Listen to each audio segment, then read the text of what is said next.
Motherfuckers don't understand the quality of perspective, man. You fucking with bums. It's this white dude, older white dude here, motivational speaker. He said, if you want to know your success right now, look at your friends. Oh, yeah. Show me your friends and show you the features. Right? You hang with bums, you're gonna be a bum. Yeah. The only difference is playing your position. Everybody don't want to play their position, man. We live in a society now where the low self-esteem and the low self-worth stuff that people prefer to play multiple different positions, despite if they win or lose. Well, that's the good news here, Tom. Yeah. The packet. I just need the first 2 pages. You watching this? What's this No. subscriber's name? What's the subscriber? You gotta use the remote. That's not. They'll fill that out. They just need the insurance information so they can schedule an appointment with a therapist. What the thing is? You're killing shit right now. No amount of compensation. He guaranteed that if this building killing shit. I'm telling you, like, you don't change your perspective, you lose. It's nothing more precious than having a universal perspective. A lot of people don't have a universal perspective, man. They limited experience is what they base their perspective. Hey, hold on, I do need you for a second. The insurance information right here, I do need it. All right. And then I'll leave you alone, bro. That's all right. So you gotta understand, what is your perspective? Your ID number and all that. I'll give you a band motherfucker, man. Your insurance card. I don't. He wasn't a hell of a singer, You gotta have your insurance. nor was he a hell of a What kind of performer, insurance? but he bridged the gap. Robin Thicke, bad motherfucker. Yeah, that's what it's needing is your passport number. Like for instance, you got a lot of white boys that can't deal with blacks, and you got a lot of blacks that can't merge over there. Outside of the hood, they fucking can't function. They can't function. I don't give a fuck how much money they got, they can't function. You get a white boy, he been in the fucking school all his life, you take him to the hood, he can't function. Then you always got that one motherfucker, he can function no matter where he go. He bridged the gap. I can figure out. He understands the difference. Alright. Work. Most people can't function, man. Whatever title that they give you, we accept. If you look at the dress culture, every city you go to is a dress code. People follow the trend. Like Mo, for instance, he got his own clothes. You know, that's going against the grain. Most people don't have a heart to go against the grain, nor do they believe in themselves. We're talking about the innovators that created things in this world, man. What you gotta understand, they went against the grain, man. Their perspective was so broad that they didn't settle for whatever society told them that they were. I meet girls, they be so goofy. They fall right in the typical valley girl. That's way up. Wake the fuck up. Be on at least accumulate some of your own thoughts. I mean, most people, man, they sheep, man. They sheep. They tell us right now, Corona or whatever, you know, I try not to discuss my personal opinion on certain situations, but right now, if they come on television without no evidence to show us nothing and put your picture on the Don and say you committed, you killed 10 people, motherfucker, be like, that's fucked up. They don't know if you did it or not. They instantly go with the news. Yeah, now they have to convince them I didn't. Right. That's our first impression.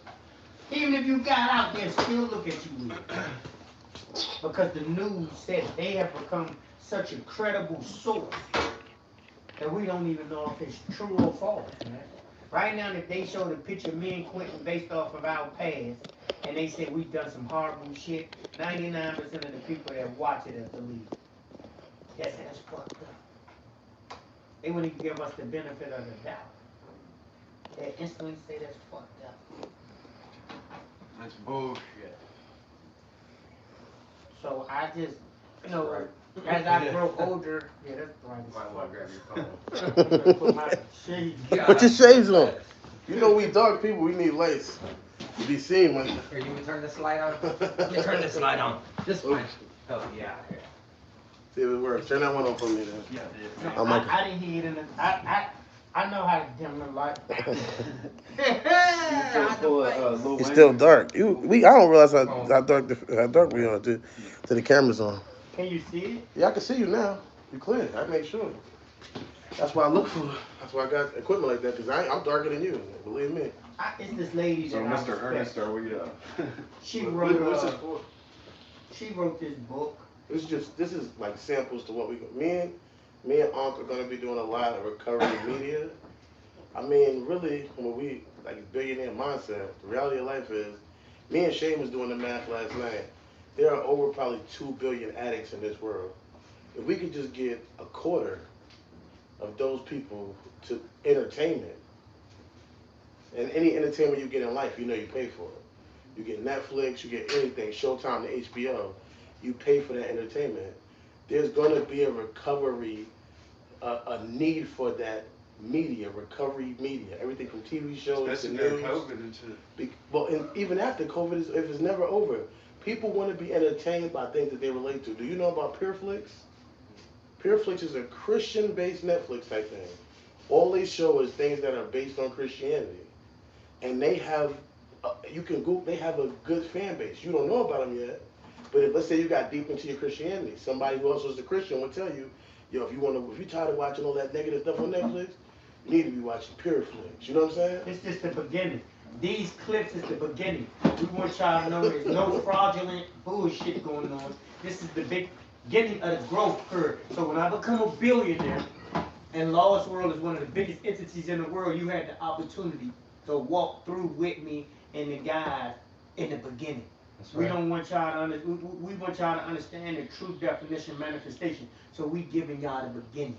This is 803 Bradford Avenue, the midst of the beginning. We want y'all to be we want it to be clear and precise. We don't want no one else to tell our story, so we taking the opportunity to document our story for you. Because we want the people to understand, man, that it's possible. Change your perspective, change your life. That's just how it goes. You know, I'm elated, man. I'm elated to even be one of the pioneers for this recovery process, man, on a broader scale. You know, we know recovery exists. We know there's a lot of people that's entertaining recovery. But I'm talking about starting from the bottom. You know, number one purpose is to spread this message of hope. You know, I will be lying to you if I didn't tell you I want to be compensated for my work. But my primary purpose is to spread this love, man, because I know what it done for me. Like, I can be compensated in numerous aspects of life, financially, but the joy of knowing where we come from. Because, see, they call us hopeless dope fiends, man. That's what they call us. You know, they don't show the horrible part when we leaking blood out, we sleeping in cars, you know, when our family wrote us off and all we got is each other in the midst of a household that's tainted with a disease of emotional, I'm talking about despair, man, degradation, coming from society, trying to figure a way out with no solution other than the fact of sitting still. And if you don't know what we're going through, you might want to, you might want to listen carefully, because you might experience that one day with your child or your grandchild. And this information that you hear on various different clips might save that child's life. You know, we living in a society nowadays that they tell us the 2 gateway drugs are legal. You know, I started out smoking marijuana. They said it was harmless. That's what they tell me. And I elevated. I wish I had knew back then that this was a gateway drug. That this was going to introduce me to all other sorts of substance that was going to destroy my life, numb me, and trick me mentally to believe that I was something that I'm not. So, like I said, this is just a slight introduction to what we starting on ground zero in real time. This is what you call ground zero. So when we elevate and you see us at the top, I want you to know we worked for it. Every bit of it. You know, we worked hard, not just external, but internal too. You know, it takes a lot for a person to pour out their emotions and their feelings. And there's going to be other moments when y'all get to see the guys, but I just want y'all to see the beginning. You know, before y'all see us in suits and driving nice cars, I need y'all to see the beginning. I got the papers. Know what? I gotta get them printed up. Got the sign papers for people to sign so they can be a part of anything they want to be a part of. So I'm grateful, man. I'm grateful to have this opportunity to be a pioneer, man. You know, of something that's new, man. You know, I'm not challenging pharmaceutical companies. I think it's a need for them. I'm not here to say that, you know, we suffer from different levels of pain, but regulation needs to be put in more. It needs to be more clear about the regulations about what you give us. You know, my brain don't know how to separate fact from fiction when it comes to a substance in my body. If it feels good, my mind tell me more. So I mean, there's a lot of topics we're gonna discuss. There's a lot of footage we're gonna show to the world, but everything is gonna be real, man. We want y'all to see the real nature of this monster. That way you know what it takes on a daily basis to defeat it In real time. in real time, man. You know, we dying out here in these streets, and you know it don't seem to be no urgency on stopping this death. The deaths of individuals. You know, this disease don't discriminate on color, wealth, education, sexual identity. None of it. It'll kill you. You know, and so I just wanna, like I said, take this opportunity because I'm definitely grateful to even be part of something. Even in the midst of me doing this, as I'm conversing and I'm enlightening y'all about what we going through, my disease telling me right now this is some bullshit. This is the mental thoughts that I have to challenge on a consistent basis to move forward. So I need you to understand my own mental is my biggest enemy. I also will be publishing my book soon, Perfectly Capable, of making a transition and elevate mentally to accomplish things that I never in life figured that was possible. So, What is your views on anonymity? anonymity, me personally, anonymity, It's up to the person. it's the anonymity for me is me not exposing your situation. I have every right in the world to expose to society what I'm going through and what's beneficial for me. I'm very respectful of the traditions of the fellowship that I personally entertain, and I understand why we create traditions and then anonymity because everybody don't have the best interest. We deal with money, property, prestige. I have a disease that'll over exaggerate my success and make me believe that I'm something that I'm not. So with anonymity, I don't have to jeopardize the fellowship, the credibility of the fellowship that saved my life. So on a personal level, I have every right in the world to tell you what helped me, what I do to continue to help me. But then anonymity is more grounded around protecting the fellowship and people that's less fortunate than myself in this process because there's different stages of this process. Like it would have been heartbreaking if I had 5 days on this recovery journey and you went and told everybody at my job that I was just start getting out. You know, I might not be comfortable with that. So anonymity is me protecting you when we amongst each other. Uh, was said here, stay here. You know, it's for the fellowship and the fellowship only. I don't have the right to get on national television and say such and such and congratulations on your 2 years clean. We don't get shout outs like that, you know. And that's just my perspective. Do you feel like it's been that? I mean, well, because I think about things that in life that I feel like are great and good. They're constantly changing. And while I have a respect for the principles, do you think that the idea that they haven't been changing and they have been the same for so long, could you see that could be a hindrance in some sense? Well, I wouldn't say it's a hindrance because the literature that I heard too, it informs me that we don't have the monopoly on recovery. So just like they eventually started that uh, program that I entertain, the fellowship that I'm part of, it also tells us today people are more fortunate. So if something new come about, then it's always good. But it works for me. So for me to sit here and say that it don't work would be a lie. I'm a product of it. I also believe that things can be uh, That's like the cell phone. We don't have the same cell phone we had when it originally came out. We have multiple different companies. You know, can things be enhanced? I definitely agree. I believe that things can be enhanced. I believe recovery can be enhanced. I believe that it's multiple different branches of religion.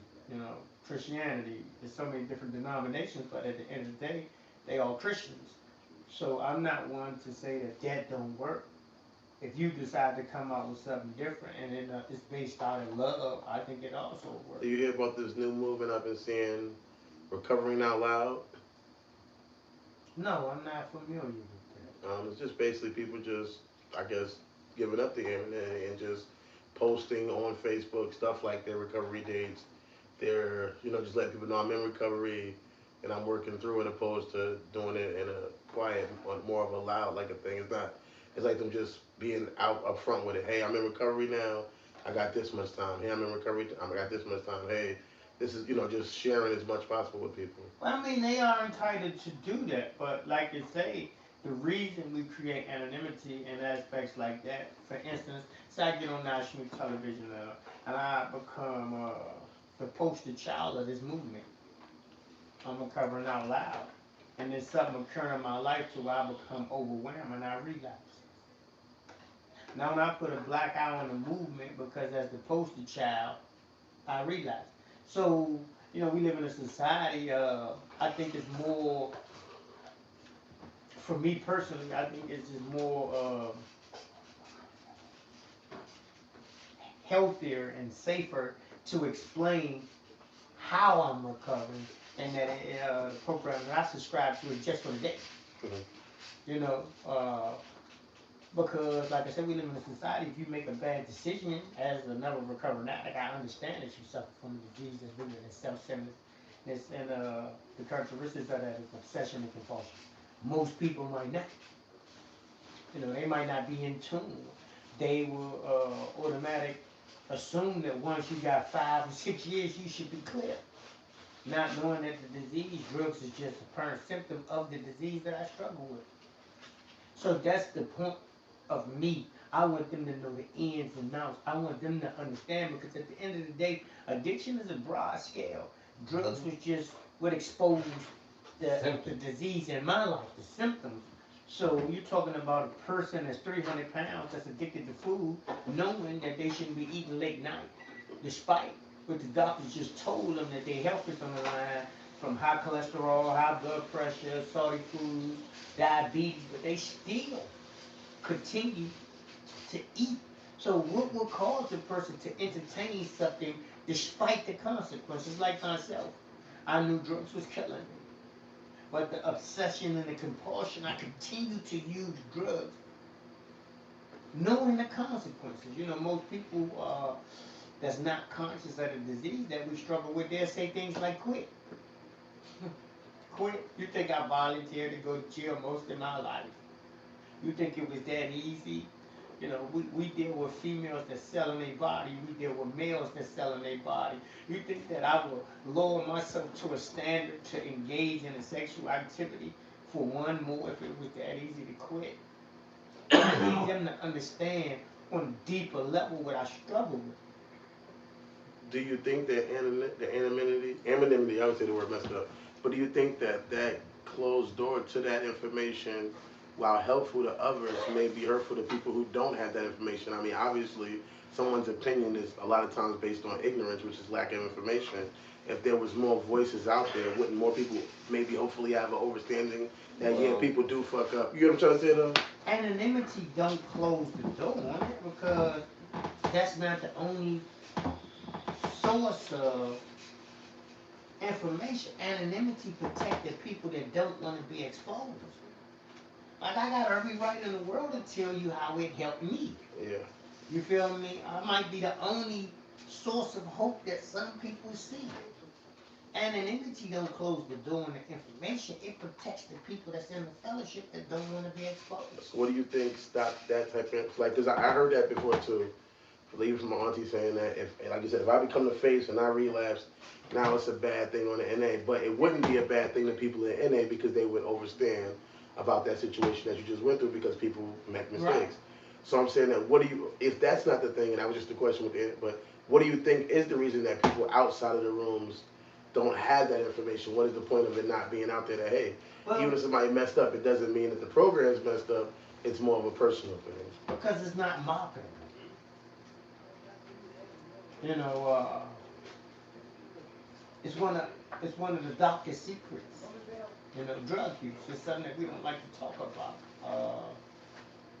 I had an experience. I went over a lady's house and I was telling her the type of business that I'm in. And in the midst of me, she was having a yacht sale. She had some nice furniture. And I was explaining to her, you know, on a limited level what I do. And she was like, oh my God, I'm so grateful that my sister, she just passed. You know, she passed away. I'm talking about our literature teaches us that the housewife that hurt her leg get a subscription, and next thing you know, she's taking pills for the next 25 years. So it's a secret that we very seldom talk about. How many people do you see, how many news channels do you see discuss the outrageous deaths that's occurring in the midst of this pandemic from ODing? We do. I mean, through social media, we share, you know, our sentiments towards the families, but on a deeper level, society as a whole don't like to discuss it. You know, people are prone to shy you away because you become somewhat of an embarrassment, and there's not a lot of programs out there that's capable of assisting you other than the anonymous ones. You know, we starting to see a lot of different entities popping up with 8100 numbers on TV. If you got a drug problem, we can help you stop ASAP. You know, for me personally, that's unrealistic. You know, and I say that from personal experience. If jail and 23 bullets didn't stop me from engaging in that type of behavior, because I don't have a drug problem. I suffer from the disease of addiction, obsession and compulsion. That means that I would go and spend my whole entire check on something because I like it, a level of unmanageability, you know, and until I'm capable of understanding that and the true meaning of that, I'm just a dry drunk. Just a dry drunk. Society don't understand that. They only see the external aspect of your behavior. They don't understand that you suffer from a warped perspective on life. And due to that warped perspective, you have a disruptive emotion system that allow you to do dysfunctional things despite what society may believe, due to the fact that you never learned as a child to assess your emotions. You know, me personally, I dealt with, or I told myself I only felt 4 different type of emotions: angry, happy, sad, glad. You know, I didn't know about frustration. It was never discussed with me about shame, guilt, resentment. Resentment ruled my life for most of my life. A lot of things that I did was past resentments that helped mold my mentality. You know, and it just destroyed a large portion of my life because I wasn't sit down as a kid and was taught how to resolve emotions that I felt. So a lot of people are addicts. They just unconscious that they're addicts, and they wondering why their life is unmanageable. Like I said, addicts, addiction don't just imply drugs. You know, you have sex anonymous, you have drug anonymous, alcohol anonymous, gambling anonymous.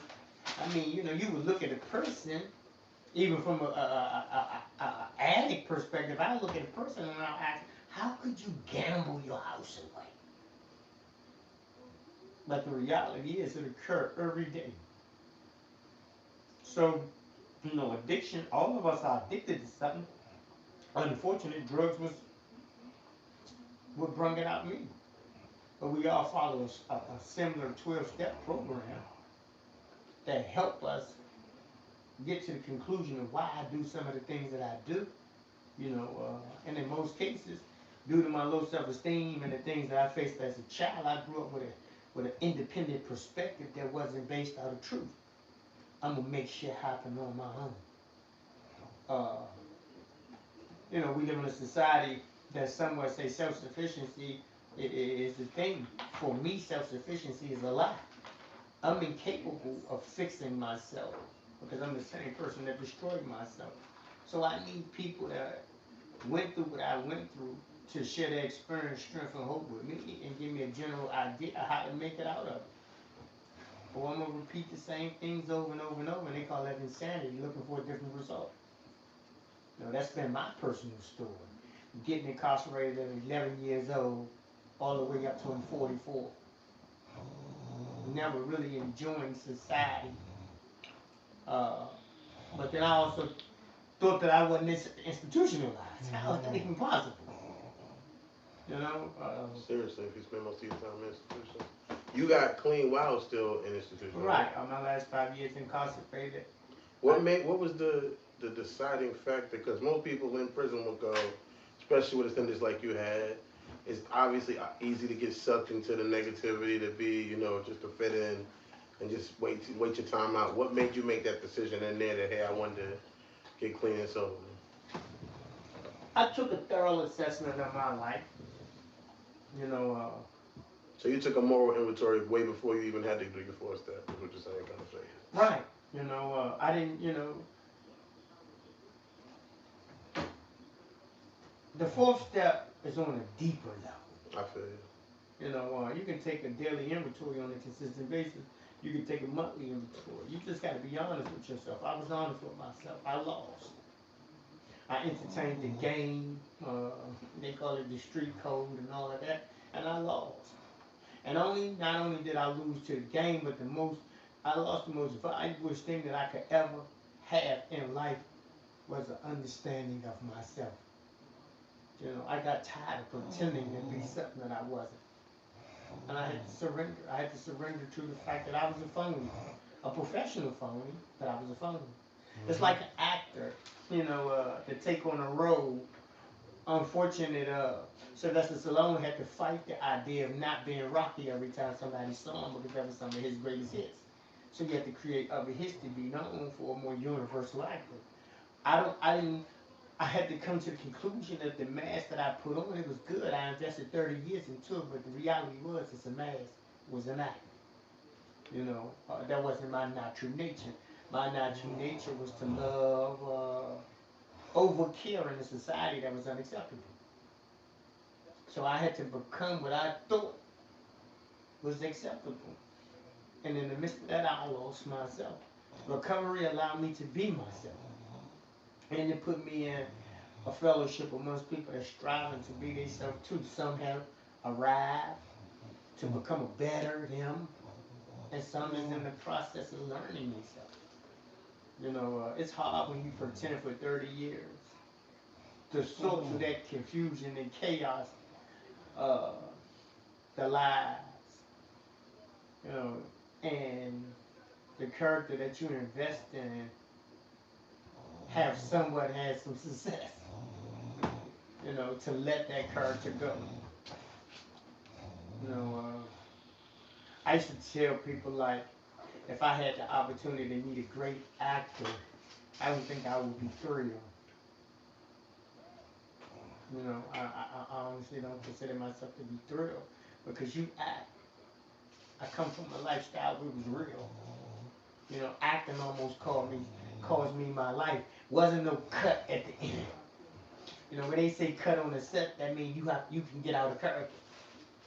I was lost in a character, and I claimed that character. That character, I thought that character was me, and that almost cost me my life.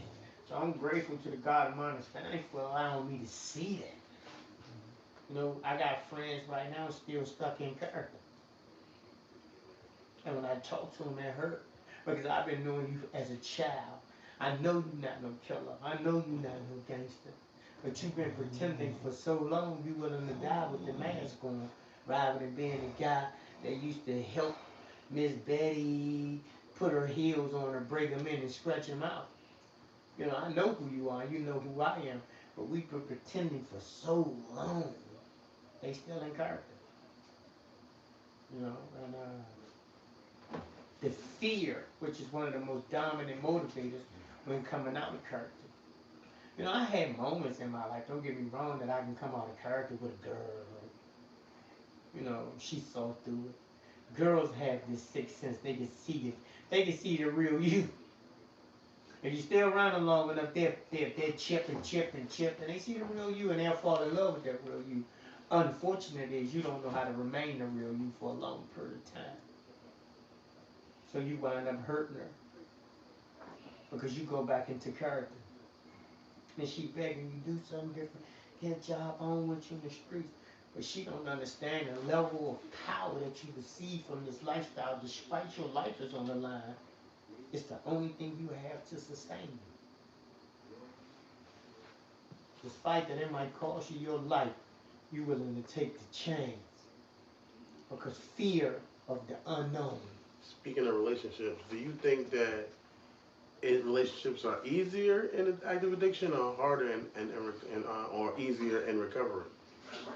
I think relationships are hard, period. Okay. I think recovery teaches you to understand on a deeper level that you suffer from a disease that's rooted in self-centeredness. So, you know, when you're wrong, you can promptly admit that you was wrong. I don't think there's no perfect relationships behind closed doors. I think everybody disagrees in life. But at the end of the day, it's not about the disagreement, it's the part that I played in the disagreement. I'm not going to be man enough to take responsibility for my part. Was I considerate of my significant other feelings? You know, relationships are about sacrificing. Do I even have the ability to be considerate? Or am I pretending? Or am I still in character? You know, people say, well, you bring the representative. Well, the representative is part of me. Maintaining the representative. You know, men are consistent on not what they say, but what they do. I'm learning that today. I can tell you a lot of things that mean well in the midst of that. I can tell my girl I love her. But if I'm not consistent, on showing her that I love her, then it's just words, man. I'm still in character. And as I grow and mature, I understand the day that it ain't about what I say, it's about what I do. Like a guy shared today in a meeting. He said, what did he say? He said, I never met a real grown man felt the need to tell another grown man that he was a grown man. Like, why should I have to convince you that I'm a grown man? Hold up, you got me fucked up, man. I'm a grown man. Dude, you got a full beard. I mean, I know you're a grown man, but do you know it? Because if you did, then you wouldn't have to feel the need to explain to me that you're a grown man. You know, and that was deep to me. And I have experienced that, not only from other people, but my personal experience. I felt the need to let people know that I was a grown man, because in reality, I was still in character. I was still in character, man. I wasn't a grown man. Because if you exclude the character, I'm a fragile little boy in a grown-up body that still don't know how to assess his emotions. If you tell me no, I feel like the world coming to an end. Fuck you, fuck me, I'm going to show you and I'm going to hurt myself. At 40 years old, I'm running around here sacrificing myself because things ain't going my way. You hungry? No. Like making you mad because I won't eat is going to hurt me. Like, I'm not going to hurt you because I won't eat. You know, this is the type of behavior as a grown, so-called grown man that I'm displaying because my significant other made me mad. I won't eat. You know, adolescent behavior.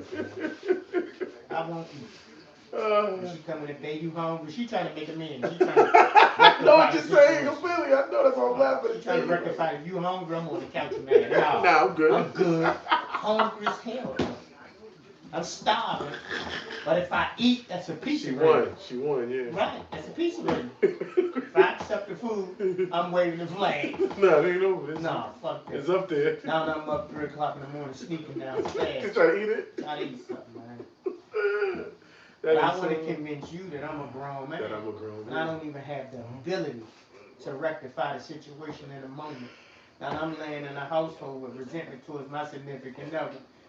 We in the bed like enemies because my feelings was hurt. I'm out trying to convince you a grown. Who the fuck you talking to? I'm a grown man. That's crazy. That is fucking funny.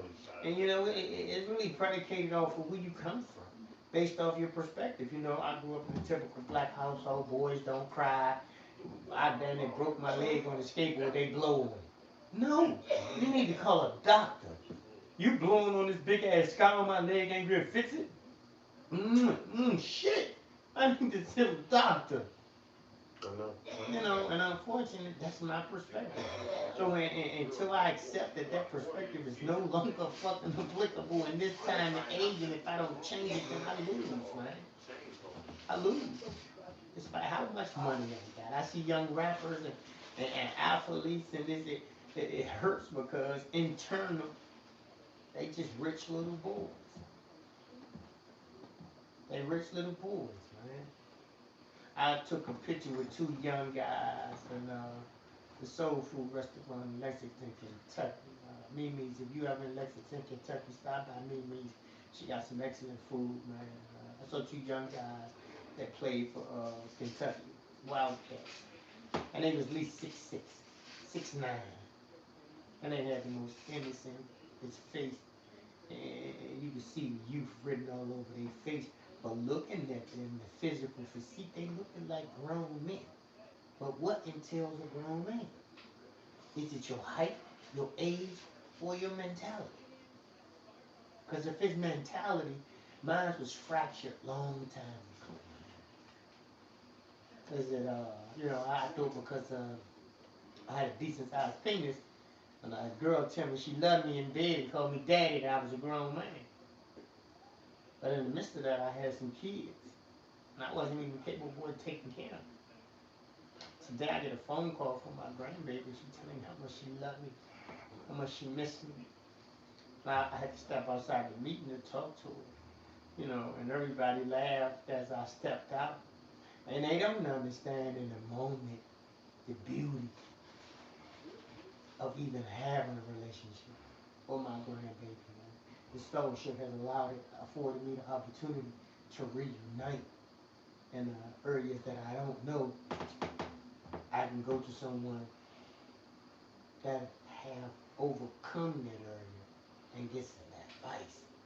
Don't you know in society you have to pay for advice? They call it a consultant. You want to be consulted on an issue from a person that might not even been successful in it.